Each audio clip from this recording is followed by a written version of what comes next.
High, আজ এসছি আমি দিদা বাড়িতে। দিদা যখনই ভালো কিছু রান্না করে তখনই আমার ডাক পড়ে, কিন্তু সময়ের অভাবে সব সময় যাওয়া হয় না, কিন্তু যখন পারি তখন কিন্তু চলে যাই। এই যেমন আজ চলে এসেছি দিদার হাতের পিঠে খাওয়ার জন্য। এই যে এখানে দেখতে পাচ্ছ অলরেডি সই পিঠে কিন্তু কিছুটা রেডি রয়েছে, আর ওদিকে জল গরম হচ্ছে। এই পিঠেটার যদি অন্য কোনো নাম থেকে থাকে তাহলে আমাকে জানিয়ে। এদিকে দেখো পিঠেটা রেডিও হয়ে গেছে, আর আমি নিয়ে চলে এসেছি গরম গরম একটু টেস্ট করব বলে। পায়েস পিঠে এগুলো কিন্তু একটু ঠান্ডা হলেই ভালো লাগে, কিন্তু আমার অতটা বেশি মিষ্টি ভালো লাগে না, সেই জন্য আমি এই গরম গরমই খেতে ভালোবাসি। ওই পিঠেটা খেয়ে এসে দেখো আমি একটা পুলি পিঠে বানিয়েছি। এই যে আমার হাতে যেটা রয়েছে দেখছো, এটাই আমি বানিয়েছি। কেমন হয়েছে জানিও কিন্তু। এরপর এই পুলি পিঠেগুলোকে দিদা একটু ভেজে নিল, পর এগুলো আমাদের পেটে যাওয়ার জন্য একেবারে রেডি।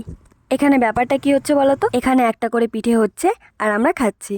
আমরা বলতে আমি আমার দুই বোন। তো ওই পিঠের পালা তো শেষ, এবার পরে এটা বানাচ্ছে হচ্ছে পাটিসাপটা পিঠে। তোমাদের কার কোন পিঠে ফেভারিট কমেন্টে জানিও। আর আমাকে যদি জিজ্ঞাসা করো, দিদার হাতে সব পিঠেই আমার ফেভারিট। পিঠের পর্ব আজকে এখানেই শেষ করছি। ভিডিওটা কেমন লাগলো কমেন্টে জানিও।